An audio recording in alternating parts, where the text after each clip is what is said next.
Barricading लगाया किसने? सड़क है, सड़क पर आपने बैरिकेटिंग क्यों कर दी? ये ज़रूरत ही क्यों पड़ी कि बैरिकेटिंग हमें करने की ज़रूरत पड़े?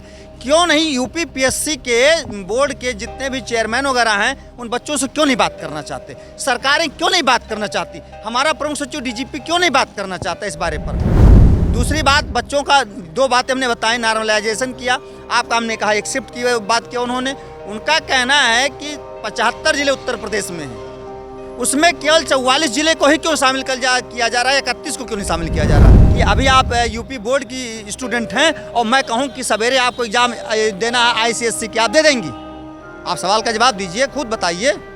आप रात भर पढ़िए, दे देंगी, कल पास हो जाएंगी? नहीं हो पाएंगी। उसके लिए एक समय देना चाहिए। जैसे पहले की सरकारें थी तो कोई नियम चेंज करना था तो 5 साल पहले पंचवर्षीय योजना से पहले लागू कर देती थी और कहती थी इस फाइनेंशियल ईयर के इस तारीख से लागू होंगी, तब तक 5 साल में आदमी प्रिपेयर हो जाता था। तो सर, जैसा कि देखा गया कि प्रयागराज में बच्चे यूपीपीएससी के लिए अपना प्रदर्शन करें, जहां वो कह रहे हैं कि वन डे में ही शिफ्ट में उनका एग्ज़ाम हो जाए, पर ऐसे में जो नॉर्मलाइजेशन है या फिर जो सरकार का रूल अपनाना चाहती है, सरकार चाहती है कि बच्चों के लिए कुछ नई चीज़ लाए, क्योंकि जब नई चीज़ होती है तभी बच्चों को उसमें चीज़ें पढ़ने में मज़ा आती है, क्योंकि एक यूपीएससी एक ऐसा एग्ज़ाम कहा गया जो बहुत टफ है। तो ऐसे में आप क्या कहेंगे कि ये जो सब बच्चे प्रदर्शन कर रहे हैं वो सही है या गलत? पहले 2 चीज़ें हमें समझ लेना चाहिए। सरकार को पहले प्री प्लान करना चाहिए। जैसे कि जो बच्चा यूपी बोर्ड का है, उसने यूपी बोर्ड का आज तक पढ़ाई किया और कल आप कह दीजिए आप आईसीएससी का एग्ज़ाम दे दीजिए, कैसे दे देगा? ये सोचे ना। आप बताते कि भैया 1 हफ्ते बाद होगा, 1 साल बाद कराएंगे, तब तक बच्चा प्रिपरेशन करता उसके लिए। आपने जो यूपी पीएससी की लेकर के आए, उसमें नॉर्मलाइजेशन सिस्टम लेके आए हैं। नॉर्मलाइजेशन सिस्टम है क्या, पहले जानने की ज़रूरत है। प्रिलिमिनरी में तो आप नंबर बताओगे, नॉर्मलाइजेशन सिस्टम में जिसका 40 नंबर है उसको भी नौकरी मिल सकती है, उसका नंबर बताने की ज़रूरत नहीं पड़ेगी किसी को। जो 110 वाला है वो फेल हो जाएगा। क्यों? बच्चे यही तो मांग कर रहे हैं। सिर्फ इतना ही तो कह रहे हैं कि नॉर्मलाइजेशन अभी आप मत शुरू करिए, जो पैटर्न पुराना था उस पर अभी आप एग्जामिनेशन ले लीजिए हमारा, आगे के लिए आप करिए, तब तक और हमारे जो बच्चे हैं प्रिपरेशन करें, आगे के लिए तैयार हो जाएंगे, उसके बारे में जान जाएंगे। यही तो उनकी डिमांड है। इस प्रदर्शन से कितना समर्थन निकलेगा?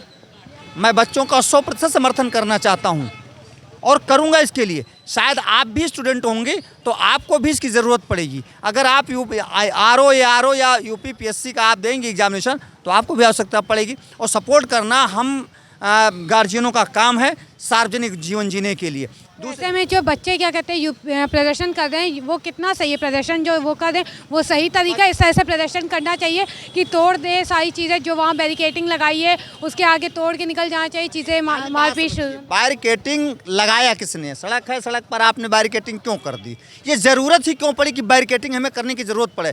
क्यों नहीं यूपी पीएससी के बोर्ड के जितने भी चेयरमैन वगैरह हैं उन बच्चों से क्यों नहीं बात करना चाहते? सरकारें क्यों नहीं बात करना चाहती? हमारा प्रमुख सचिव डीजीपी क्यों नहीं बात करना चाहता इस बारे पर? उसके सदस्य क्यों नहीं बात करना चाहते? तो ये कौन खड़ा कर रहा है? ये बच्चे तो नहीं खड़ा कर रहे हैं। बच्चे 10-10 साल से अपने माँ बाप से, किस प्रकार से गांव का बच्चा, उसका माँ बाप मजदूरी करके अपने बच्चों को पढ़ने के लिए दिया है, 10-10 साल से एग्जाम दे रहे हैं, 1-2 साल उनके पास बचे हुए हैं, तो इसके लिए वो लड़ रहे हैं। उनके 3 मुख्य मांगे हैं। एक तो नॉर्मलाइजेशन की बात है, उनका कहना है। दूसरा उनका ये कहना है कि एग्ज़ाम जो हमारा है वो एक ही दिन में कराया जाए, एक ही शिफ्ट में कराया जाए। सपोज करिए आप समझदार हैं, आप पढ़ी होंगी, अगर आपके क्लास के 2 बच्चों का एग्ज़ाम 1-1 घंटे के अंतराल से कराया जाए, एक को 1 घंटा पहले कराया जाए, पेपर सेम होंगे दोनों के, अलग तो नहीं बनेंगे। तो जब हमने एग्ज़ाम दिया तो पेपर लेके मैं मार्केट में चला जाऊँगा, एक कॉपी हमें मिलेगी, वो एमआर शीट की नहीं मिलेगी, मैं लेके जाऊंगा, वो हमें किसी को दे दूँ, वो तैयारी करके दूसरा एग्जाम छाप देगा, तो पहले वाला पास हुआ कि नहीं हो, दोबारा वाला तो पास हो जाएगा। तो ये भ्रष्टाचार की जड़ है या नहीं है? मैं आपसे पूछना चाहता हूँ, आप स्टूडेंट हो, आप नया युवा हो, आप बताइए कहाँ गलत बात कर रहे हैं? वही बात तो करें, जिम्मेदार लोग बात तो करें जिन लोगों ने कानून बनाया। दूसरी बात, बच्चों का 2 बातें हमने बताई, नॉर्मलाइजेशन किया, आपका हमने कहा एक शिफ्ट की बात किया उन्होंने। उनका कहना है कि 75 जिले उत्तर प्रदेश में हैं, उसमें केवल 44 जिले को ही क्यों शामिल किया जा रहा है, 31 को क्यों नहीं शामिल किया जा रहा है? बिल्कुल भेदभाव है। तो आपकी तरफ से ये जो आंदोलन किया जा रहा है, जो प्रदर्शन बच्चे कर रहे हैं, तो क्या इसे शांतिपूर्वक किया जा सकता था कि नहीं? बच्चों ने शांतिपूर्वक करने के लिए प्रयास जरूर किया है, लेकिन जब आयोग के लोगों ने यूपी पीएससी आयोग के सदस्य या मेंबर्स या उनके चेयरमैन या मुख्य सचिव, डीजीपी, मुख्यमंत्री जैसे लोगों ने जब उनसे बात नहीं की तब उनको ये अपनाना पड़ा ना रास्ता। तो वो आंदोलन लाठी तो चला नहीं रहे हैं, सरकार रोक ही क्यों रही है उनको बुला के बैठा करके बात कर ले, चेयरमैन सड़क पर आकर के बात कर ले उन प्रदर्शनकारियों के बीच में। कोई लाठी डंडा लेके तो प्रदर्शनकारी नहीं गए हैं, ईंटा गुम्मा लेके हथियार लेके तो नहीं गए हैं ना, अपराधी तो नहीं हैं वो एक शिक्षार्थी हैं, समाज को एक नई दिशा देना चाहते हैं। अभी आप देखेंगे साल 2 साल पहले की बात बता रहा हूँ, PCSJ का एग्ज़ाम हुआ, सिविल जज जूनियर डिवीज़न नौकरी पा गए, बाद में किसी बच्चे ने RTI से कापी मांगी, उसकी कापियाँ बदल दी गई, जो फेल थे उनको पास करके बना दिया गया PCS, उसमें हाई कोर्ट को संज्ञान लेना पड़ा, पुर से एग्ज़ाम कराना पड़ा। क्यों? ये बदलने का कारण है ना।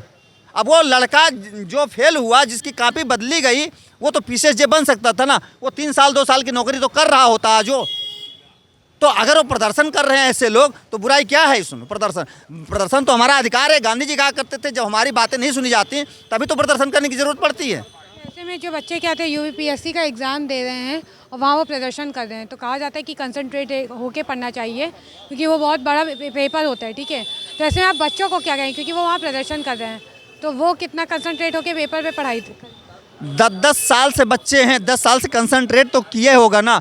उसी 10 साल में कुछ ना कुछ नंबर से वो रह जाते, तो इसी वजह से गिरे तो, लेकिन उनके पास ऐसे में उन्हें प्रदर्शन करना जरूरी है या उसे जो 2 मार्क्स से वो कम हुए थे उस पर उन्हें पढ़ाई करनी। अच्छा, आपको पता है कि एग्ज़ाम कब है? UPPSC का एग्ज़ाम है, RO का किस तारीख को है?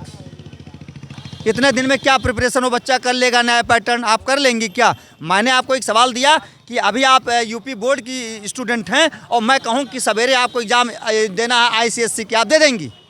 आप सवाल का जवाब दीजिए, खुद बताइए। आप रात भर पढ़िए, दे देंगी, कल पास हो जाएंगी? नहीं हो पाएंगी। उसके लिए एक समय देना चाहिए। जैसे पहले की सरकारें थी तो कोई नियम चेंज करना था तो 5 साल पहले पंचवर्षीय योजना से पहले लागू कर देती थी और कहती थी इस फाइनेंशियल ईयर के इस तारीख से लागू होंगी, तब तक 5 साल में आदमी प्रिपेयर हो जाता था। ये सरकार तुरंत मुँह से निकल, उसके दिमाग में आया तुरंत इम्प्लीमेंट कैसे हो सकता है? संभव नहीं है। तो आपका कहना यहाँ पे सिर्फ ये है कि जो बच्चे प्रदर्शन करें वो कहीं ना कहीं एक जगह सही करें क्योंकि वो मांग कर रहे हैं और क्योंकि जो सरकार है उसने इन ढंग से ये चीज़ें चेंजेस कर दिए तो उन्हें अगर चेंजेस करना था तो वो चीज़ पहले उन्हें बतानी चाहिए थी। और जो बच्चे वही कह रहे वो बतानी चाहिए थी, वो पहले बता देनी चाहिए थी एग्ज़ाम होने से पहले, और बच्चे जो करें वो सही करें। वो सही कर रहे हैं, जो सही करना उनकी मजबूरी है, वो नहीं करना चाहते प्रदर्शन, वो देश के एक जिम्मेदार नागरिक हैं। लेकिन जब कोई सरकारें निरंकुश हो जाती हैं तो नेताजी सुभाष चंद्र बोस, खुदीराम बोस, अरबिंदो घोष, लाला लाजपत राय जैसे लोग पैदा होते हैं और उन्हें हथियार भी उठाने की ज़रूरत पड़ेगी तो पढ़ना करना पड़ता है, क्योंकि ये भारत हमेशा आंदोलनकारी रहा है। समाज चाहे अंग्रेज़ों के खिलाफ रहा हो, मुग़ल शासकों के खिलाफ रहा हो, या कुछ जो अंग्रेज के दिमाग के रहने वाले लोग भारत में लग गए हैं उनके खिलाफ भी आंदोलन करना पड़ता है। क्या कर्मचारी कल्याण संगठन नहीं करता अपने मांगों को लेकर के? उसे तो नौकरी भी मिली होती है। राज्य कर्मचारी कल्याण निगम नहीं करता, IAS PCS हड़ताल पर नहीं जाते, वो स्ट्राइक नहीं करते, वो तो करते हैं, नौकरी पाए हैं। नेता लोग जो आज मुख्यमंत्री बने हैं, क्या उन्होंने रोड और प्रदर्शन नहीं किया है? उन्होंने थाने का घेराव नहीं किया है, सड़क को जाम नहीं किया है, गाड़ियाँ सरकार की नहीं फूंकी हैं, जनता को सुविधाएं नहीं पैदा करी हैं?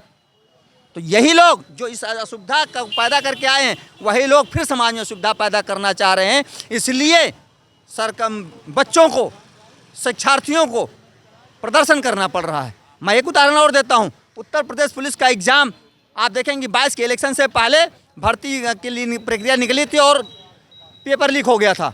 दोबारा एग्जामिनेशन हुआ, उसका क्वेश्चन पेपर का आंसर शीट जारी हुई, 25 आंसर उसके गलत हैं। ये किसकी मुद्दा अलग है सर, वो मुद्दा अलग है, वो 2022 की बात है।